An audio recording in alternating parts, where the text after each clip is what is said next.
जय श्री राम। ओम नमः शिवाय। कालो काल महाकाल की जय। अब आपको केदारेश्वर तथा भीमाशंकर नामक ज्योतिर्लिंग की अरबी भाव की कथा तथा उनके महात्म्य का वर्णन करते हैं। आप ध्यान से सुनो।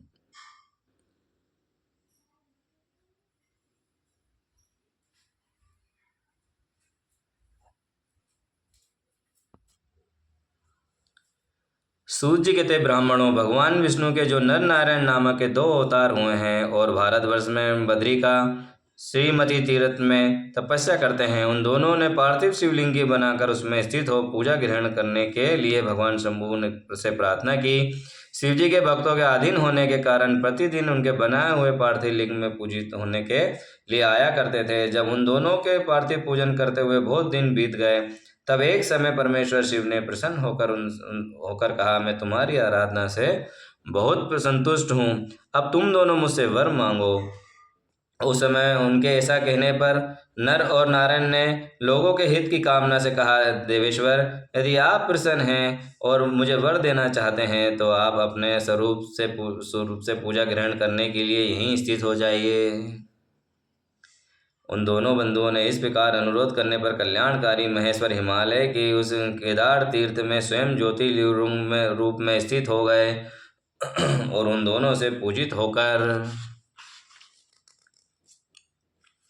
संपूर्ण दुख और भय का नाश करने वाले शंभु लोगों का उपकार करने के लिए, भक्तों को दर्शन देने के लिए स्वयं केदारेश्वर के नाम से प्रसिद्ध हो वहीं रहते हैं। वे दर्शन और पूजन करने वाले भक्तों को सदा अभिष्ट वस्तु प्रदान करते हैं। उसी दिन से लेकर जिसने भी भक्ति भाव से केदारेश्वर का पूजन किया और उसके लिए सपन में भी दुख दुर्लभ हो गया, जो भगवान शिव का प्रिय भक्त वह शिवलिंग के निकट शिव के रूप से अंकित वाल्य कंकण या काकड़ कड़ा चढ़ाता है, वे उस बल युक्त स्वरूप का दर्शन करके समस्त पापों से मुक्त हो जाता है, साथ ही जीवन मुक्त भी हो जाता है। जो बद्री वन की यात्रा करता है उसे जीवन मुक्ति प्राप्त होती है। नर और नारायण तथा केदारेश्वर शिव के रूप का दर्शन करके मनुष्य मोक्ष का भागी होता है, इसमें संशय नहीं है। केदारेश्वर में भक्ति रखने वाले जो पुरुष वहाँ की यात्रा आरंभ करके उनके पास तक पहुंचने के लिए पहले मार्ग में ही मर जाते हैं, वे भी मोक्ष पा जाते हैं, इसमें संशय नहीं है। देखो, आपको एक बात और बता दें, सब कहते हैं कि बद्रीनाथ जी चले गए, केदारनाथ जी चले गए, वहाँ एक्सीडेंट हो गया, मर गया, भगवान ने हमारे को ऐसा कर लिया, ये कर लिया, बल्कि भगवान उनको मुक्त कर देते हैं। जो चीज़ वो दूसरी पूजा पाठ या अन्य चीज़ों से नहीं कर पाते हैं, वो सिर्फ उस मार्ग में जाने से उनकी अगर मृत्यु हो जाती है तो भी उनके लिए वो सारी चीज़ें सुलभ हो जाती है। अगर रास्ते में जो बिना पहुँचे ही मर जाते हैं वे भी मोक्ष के भागी होते हैं। जो मुनियों के लिए भी दुर्लभ है, वो मोक्ष उनको प्राप्त हो जाता है, इसमें विचार करने की आवश्यकता नहीं है। केदार तीर्थ में पहुंचकर वहाँ प्रेम पूर्वक केदारेश्वर की पूजा करके वहाँ का जल पी लेने के पश्चात मनुष्य फिर जन्म नहीं लेता। ब्राह्मणों, इस भारतवर्ष में संपूर्ण जीवों का भक्ति भाव से भगवान नर नारायण तथा केदारेश्वर की प्रमुख पूजा करनी चाहिए। अब मैं आपसे भीमाशंकर नामक के ज्योतिर्लिंग का महत्व कहूँगा। कामरूप देश में लौकिक कामना से साक्षात भगवान शंकर ज्योतिर्लिंग रूप में अवतीर्ण हुए थे। उनका यह स्वरूप कल्याण और सुख का आश्रय है। ब्राह्मणों, पूर्व काल में एक महाप्रगामी राक्षस हुआ था जिसका नाम भीम था। वे सदा ही धर्म का विध्वंस करता और समस्त प्राणियों को भी दुख देता था। वे महाबली राक्षस कुंभकर्ण के वीर से और करकिटी के गर्भ से उत्पन्न हुआ था तथा अपनी माता के साथ सह पर्वत पर निवास करता था। एक दिन समस्त लोगों को दुख देने वाले भयानक पराक्रमी दुष्ट भीम ने अपनी माता से पूछा, माँ, मेरे पिताजी कहाँ हैं और तुम अकेली क्यों रहती हो? मैं ये सब जानना चाहता हूँ, अर्थात ये बात बताओ। करकटी बोली, बेटा, रावण के छोटे भाई कुंभकर्ण तेरे पिता थे। भाई सहित उस महाबली वीर को श्री राम जी ने मार डाला था। मेरे पिता का नाम करकट और माता का नाम पुष्कसी था। विराट मेरे पति थे जिन्हें पूर्व काल में राम ने मार डाला था। आपने प्रिय स्वामी के मर जाने पर मैं अपने माता पिता के पास रहती थी। एक दिन मेरे माता पिता अगस्त्य मुनि के शीश से सूती क्षण अपना आहार बनाने के लिए गए और वे बड़े तपस्वी और महात्मा थे और उन्होंने कुपित होकर मेरे माता पिता को भस्म कर डाला। वे दोनों मर गए। तब से मैं अकेली होकर बड़े दुख के साथ इस पर्वत पर रहने लगी हूँ। मेरा कोई अवलंब नहीं रह गया। अब मैं असहाय और दुख से अधीर होकर यहीं पे निवास करती थी। इस समय महान बल प्रक्रम से संपन्न राक्षस कुंभकर्ण, जो रावण के छोटे भाई थे, वो यहाँ आए और उन्होंने बलात् मेरे साथ समागम किया और फिर वे मुझे छोड़कर लंका चले गए।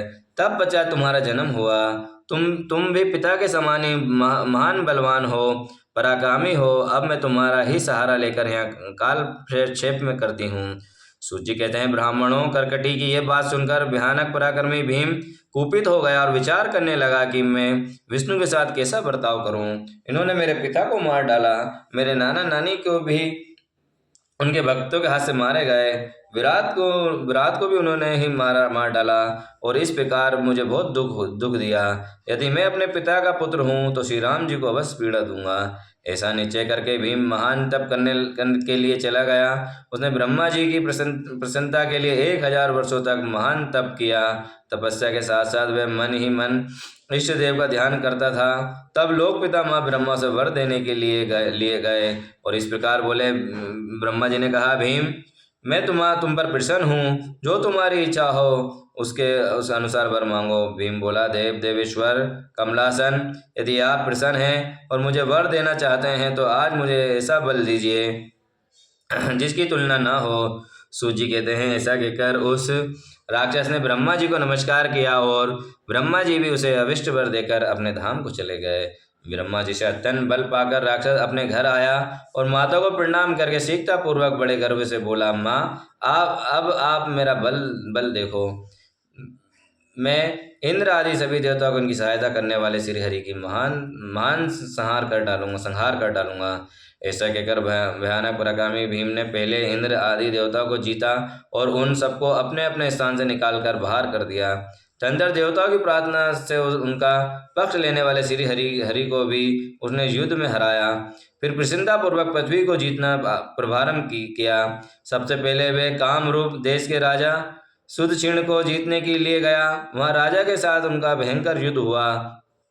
उस असुर भीम ने ब्रह्मा जी के दिए हुए वर के प्रभाव से शिव के आश्रित रहने वाले महावीर महाराज सुदीक्षण को भी परास्त कर दिया और समस्त सामग्रियों सहित उनका राज तथा सर्वस्व अपने अधिकार में लेकर लिया। भगवान शिव के प्रिय भक्त धर्म प्रेमी परम धर्मात्मा राजा को भी उसने कैद कर लिया और उनके पैरों में बेड़ी डालकर उन्हें एकांत में स्थान में बंद कर दिया। वहाँ उन्होंने भगवान की प्रीति के लिए शिव की उत्तम पार्थिव मूर्ति बनाकर उन्हीं का भजन और पूजन आरंभ कर दिया।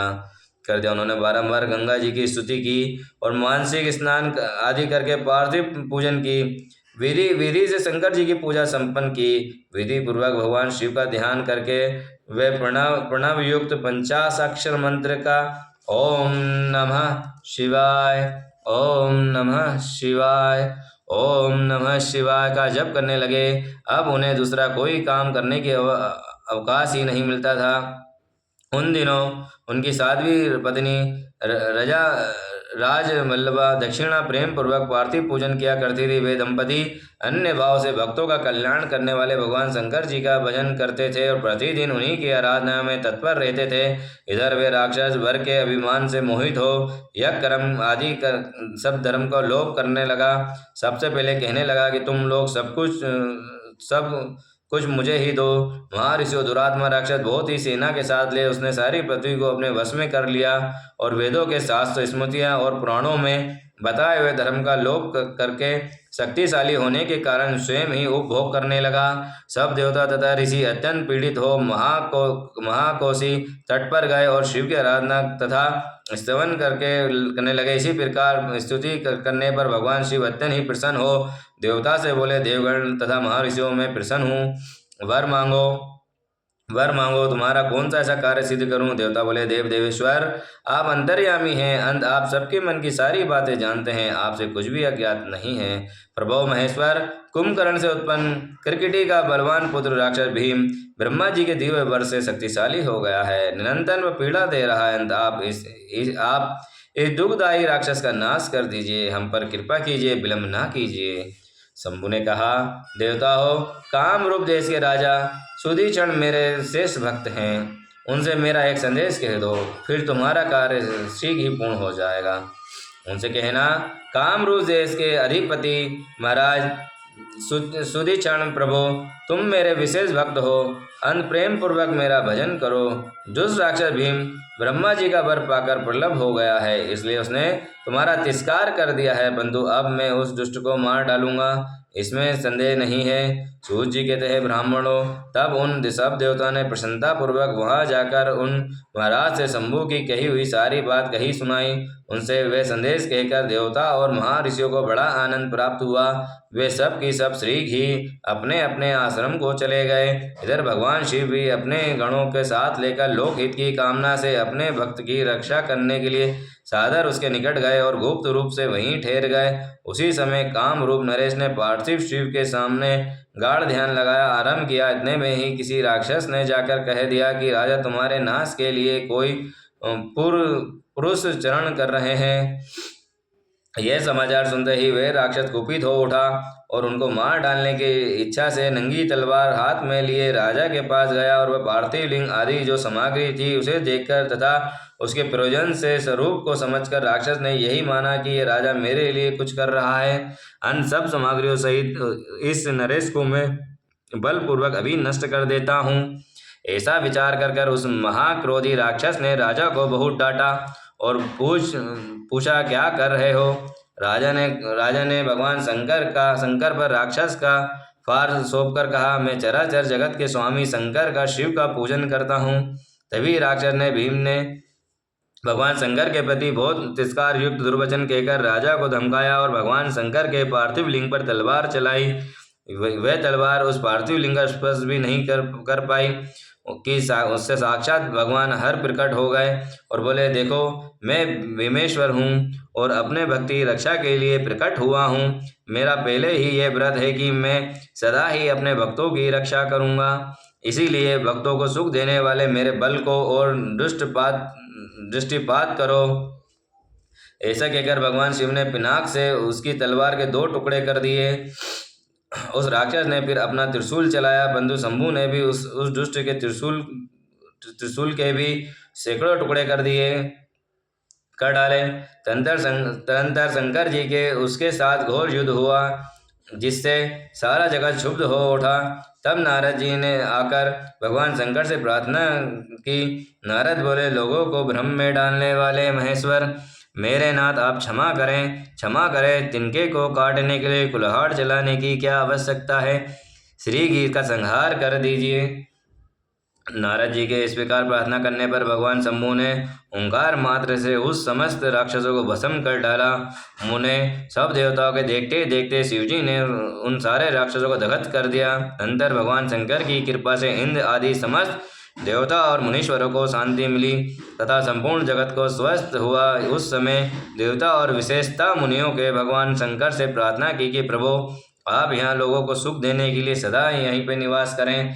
ये देश निंदित माना गया है, यहाँ आने वाले लोगों को प्रेत दुख भी प्राप्त होता है, परंतु आपका दर्शन करने से यहाँ सब कल्याण ही होगा। आप भीम शंकर के नाम से विख्यात होंगे और सबके संपूर्ण मनोरथ की सिद्धि करेंगे। आपका यह ज्योतिर्लिंग सदा पूजनीय और समस्त आपत्तियों का निवारण करने वाला होगा। सूत जी कहते हैं, हे ब्राह्मणों, उनके इस प्रकार प्रार्थना करने पर लोक हितकारी प्रभु भक्त वत्सल परम स्वतंत्र शिव प्रसन्नता पूर्वक वहीं स्थित हो गए।